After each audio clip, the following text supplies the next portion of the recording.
Kakain muna kami kasi hindi pa kami nag-lunch. Dito kami sa outlet mall. Our favorite spot. Ito na guys.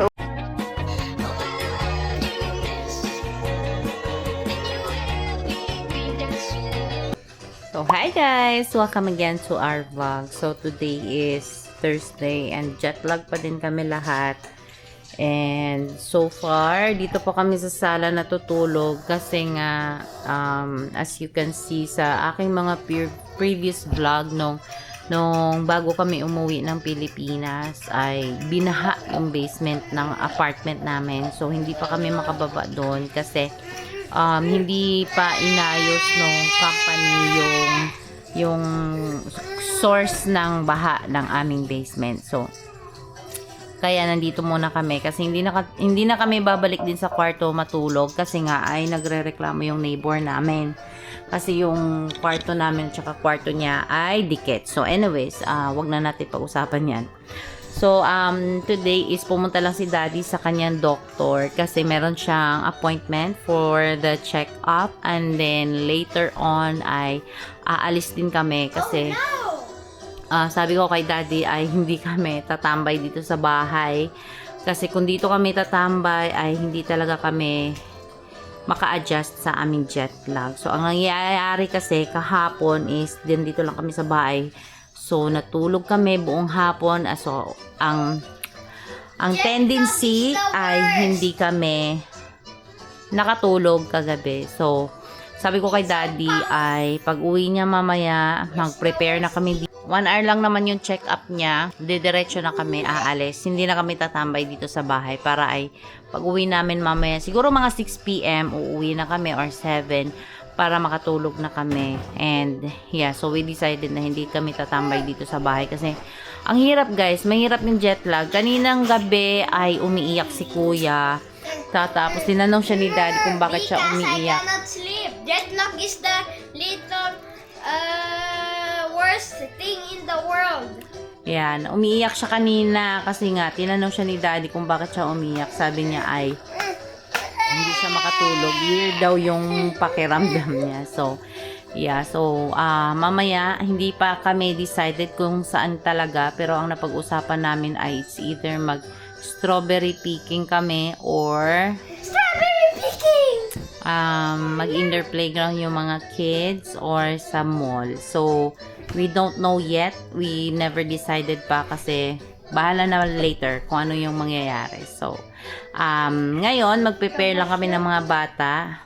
Papaliguan ko na sila. Maligo na din ako. And then, magbihis na kami para ay pag uwi ni Daddy, ready to go na kami lahat. Baliktad sila kay ate to Hindi pa paano namin i-clean ito? Kasi Piyo always ready, laging nagchichinelas Paano namin i-erase ito? Bala na. Si Mami yan. Is it washable? Oh. Kuha mo nga ako ng socks doon niya. Parang malamig Malamig ba? Hindi, mainit. Mainit na. Hindi na lang, mag-slipper lang ako. Ako? Wala ako. Oh, mainit. Mainit talaga. Kukunin ko lang slipper ko. Ay. Ito na lang ang bigyan mo. Pero, yung nag-ubos natin. Ang tsaka na. Daddy. Baby. Let's go. Daddy. Asan ang susi ba? Ikaw ba mag-drive? Ako na. Ako na. Oo, ako na. Ako na nga. Kasi mainit man. Let's go, guys. Ano yan? I don't know. Hindi dandelion yun eh. Dali na ya. Dito ka na ya. Para makaano na tayo. Makakain.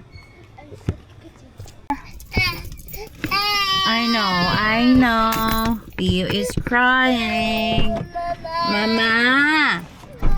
Mama. Opo. Wait lang. You wait for us, Dada. Going, Dada. Nandito na kami, guys. Kakain muna kami kasi hindi pa kami nag-lunch. So, dito lang kami kakain. Dito kami sa outlet mo. Sabi mo, let's go, Dada!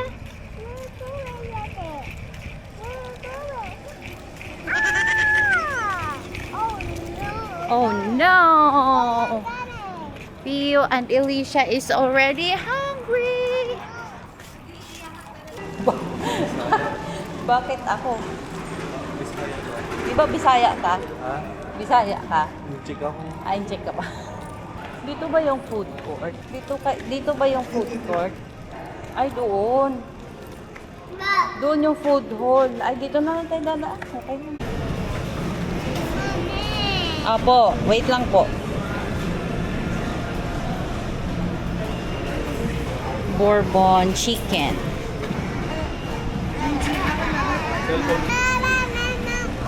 Push.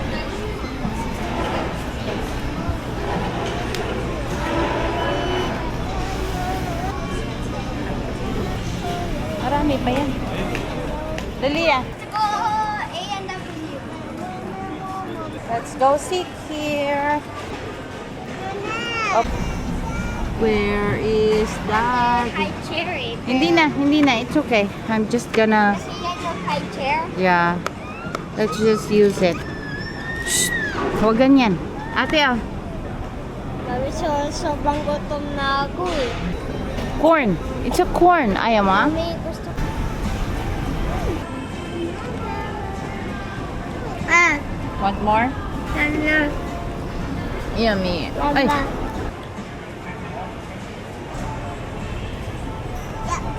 No, Yaya.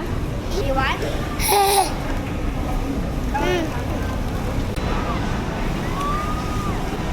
Ba? Sakto lang. Hindi ganon? Walang wasabi nilagay? Matulit ka to. Ah. So, hi guys. Nandito na kami ngayon sa Canadian Tire naman. Ayan siya. So, bilihan siya ng mga gamit sa bahay. Tapos na kami sa outlet mall. And ito, bagsak na yung mga bata. Kasi, pero ako, sobrang antok na talaga. Pero pinipigilan ko talaga kasi anong oras pa? 4 p.m. pa. Kaka 4 p.m. pa lang. Sila daddy gusto na sana talaga umuwi kasi nga gusto na niya matulog. Sabi ko hindi pwede hanggat kaya pang pigilan, pipigilan natin. Para hindi na kami bahain sa basement, pumili si daddy ng sealant para doon sa may bintana para tatakpan niya. Para makalipat na kami mamayang gabi doon kasi umuwi na yung neighbor namin, so ayaw naman namin na makaistorbo ulit sa kanya habang nagpapahinga siya. So we decided na babalik na kami sa basement, doon na kami mag-sleep ulit. And then mas gusto kasi talaga namin doon kasi nga mas dark yung ilalim and mas malamig ang basement. So mas gusto namin ngayon doon kasi nung natutulog kami sa sala, sobrang init and then maliwanag. So, mabilis kami magising kapag sobrang liwanag ng paligid. So, kami lahat ay sanay na kami sa sa madilim kapag natutulog. So, yeah, pag tapos namin dito, siguro uuwi na lang kami diretso kasi wala na din, hindi na kami makapag-park. So, kasi sabi ko sana kay daddy, magtatambay muna kami sa Kildonan. So, wala na, tulog na yung mga kids. So, siguro diretso na lang kami sa bahay para doon na lang kami tatambay. Antok na din ako. Ako yung nag-drive. Masakit ang ulo ni daddy ngayon. Meron na naman siyang trangkaso. Meron siyang sakit sa ulo. So, sana ay maging okay na kami. Ayun si kuya. Antok. Antok na yan. Antok na siya. Yo. Masaktan mo naman yan, ya. Hindi mo sasaktan yan. Ha? Ayoko lang mabuti. Ano yan? Nangangati ako. Ayoko lang ganun kamuti ng kuko. Masakit pa ulo mo? Hindi na. Patawan ko lang. Na oras ka inom? Alas 4. Anong gusto mo merienda? Ha? May trangkaso siya, guys. Ay, tigdas pala. Hindi, parang tigdas. Ba't ako nagkatigdas na ako eh? Tigdas nga yan. Baka viral lang. Hindi nga, tigdas. Ano gusto mo nga? Bibili ako? Turon? Bibili ako? Turon gusto mo? Dito ka lang. Ha? Turon? Ay na lang. Layo. So, aalis ako kasi ay bibili ako ng merienda namin. Meron palang si daddy ngayon sa sakit. Kaya ako lang ang aalis kasi masama yung pakiramdam niya. And mga lang naman yun. 20 minutes drive. Bibili lang ako ng turon and then uuwi na din agad.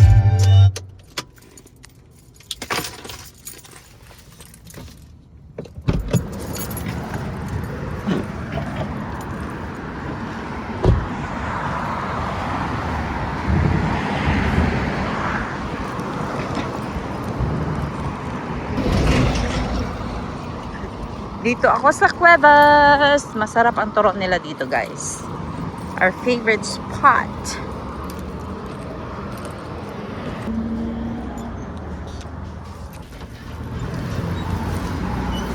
Uwi na tayo.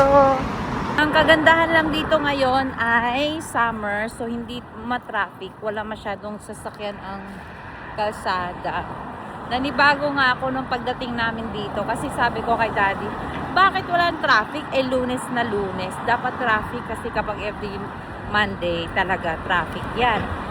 Nanibago ako kasi wala talagang kasasakyan. Hindi gaano kadami. So, doon ko lang naalala na, oo nga pala, summer dito kami ngayon. Kaya yung mga bata ay walang pasok. So, hindi busy ang kalsada. So, yeah. Another 15 minutes drive. So, malapit lang. Mabilis lang talaga ako nakarating kanina.